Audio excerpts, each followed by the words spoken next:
Savathun, the Witch Queen, Hive god of cunning and lies. Hive legend tells us she was born on a hostile, far-off planet, where she would have lived a short, uneventful life. If it weren't for the worm familiar that warned of an impending cataclysm. And so, she led her siblings into the depths, where the ancient worm gods offered them immeasurable power in exchange for endless blood tribute. From this, the Hive were born, and countless civilizations were condemned to extinction. For untold ages, they devoured life and light wherever it could be found, facing little resistance, until they tried to take on the Guardians. After the death of her brother Oryx, Savathun went into hiding. Not out of fear, of course, but out of strategy. Because Savathun knows the best way to beat your enemy is to join them. In her greatest trick yet, she infiltrated the Vanguard, weakening us from within, and stealing our most sacred resource, the one thing we thought she could never touch, the light.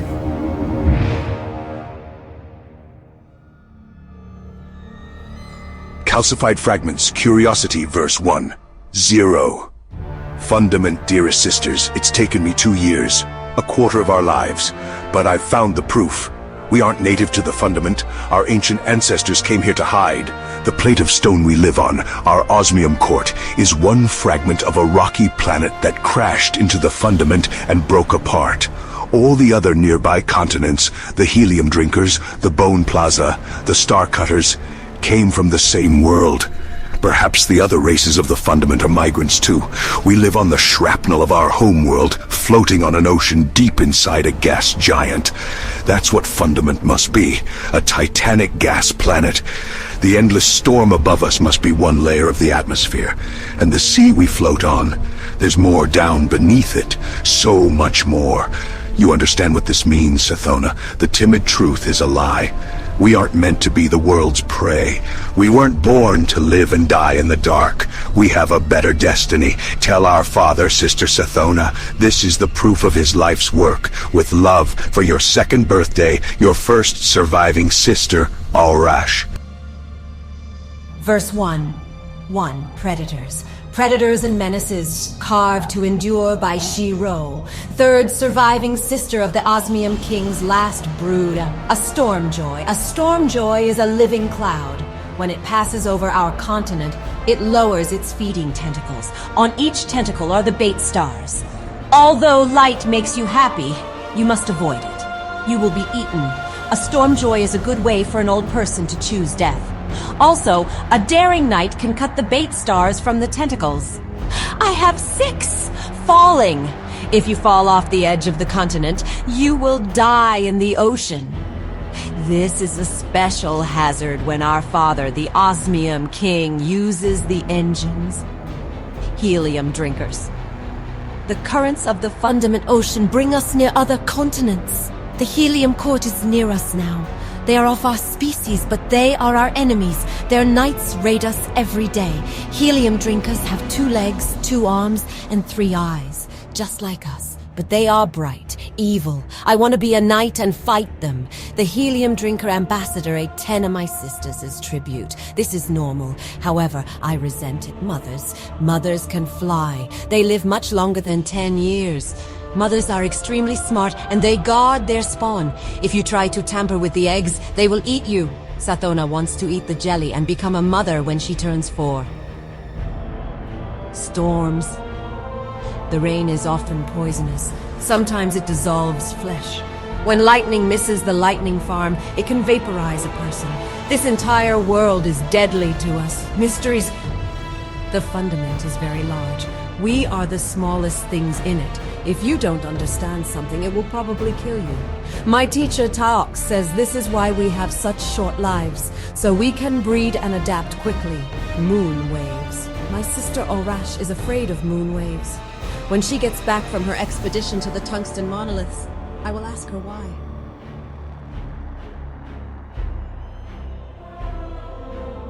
Verse 1, 2. The hateful verse for the consideration of the Helium Court, written in desperation. This sealed secret. I am Teox, sterile mother, teacher to the children of the Osmium throne. As a mother, I live long.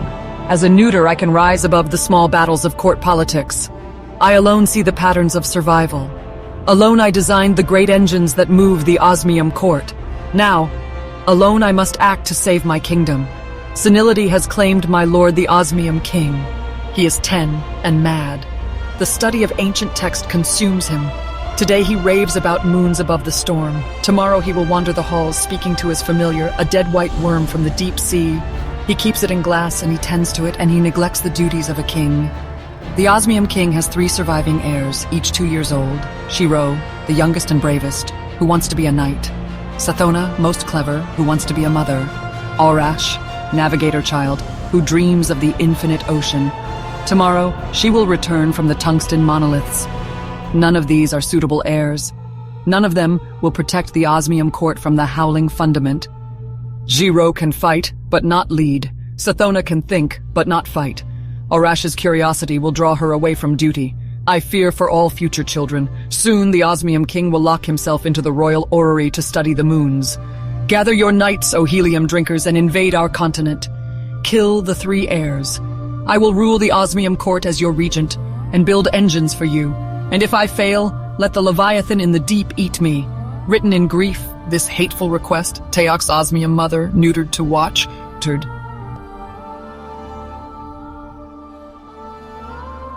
Verse 1, 3.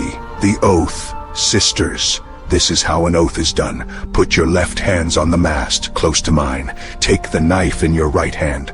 Push it through your left hand, straight between the bones. Now, carve a bloodline down the mast. Speak your oath. I am Shiro, youngest daughter of the dead king. I will take back my Osmium court and kill the traitor Taux.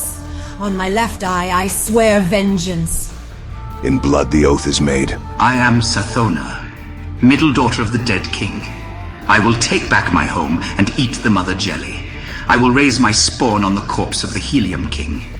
On my right eye, I promise this. In blood the oath is made. Now. I will help make your oath, sister. I will help it too. I am Orash, first daughter of the dead king. I will chase my father's last screamed warning. I will know what changed the motion of our moons.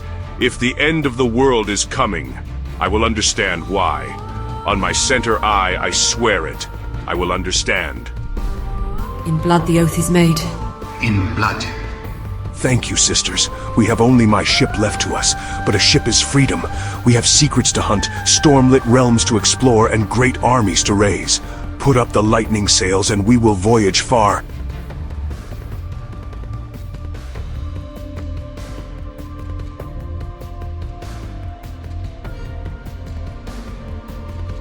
Verse 1, 4. The Saiziji, carved to endure by Orash.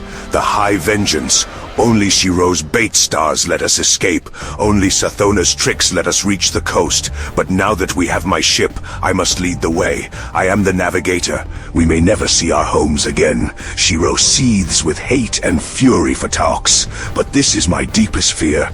Our civilization drifts on the fundament.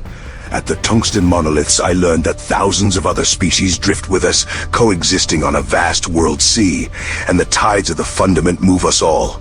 The timid truth says that we are the smallest, most fragile things alive, the natural prey of the universe. Teox would have us believe that our ancestors came to the fundament to hide from the hungry void. My father died afraid, not of vile Teox or the helium drinkers, but of his orrery. He screamed to me, "Orash, my first daughter, the moons are different, the laws are bent." And he made the sign of a Saiziji. Imagine the 52 moons of fundament lining up in the sky. It wouldn't take all 52, of course, just a few massive moons, but this is my deepest fear. Imagine their gravity pulling on the fundament sea, lifting it into a swollen bulge. Imagine that bulge collapsing as the syzygy passed, a wave big enough to swallow civilizations. A god wave. I have to find a way to stop it before the god wave annihilates my species. If I could only get back into my father's orrery, I could learn exactly when. We are weeks of travel and many continents away from home. When I'm paralyzed by fear, Shiro sits in the cabin with me and comforts me with soft, brave words. But more and more we have come to rely on Sathona's wit. She will go off to be alone. She insists she must be alone, and return with some mad idea. Steer into the storm, throw down a net, eat that strange beast, explore that menacing wreck. Somehow Sathona seems to manufacture good luck by sheer will.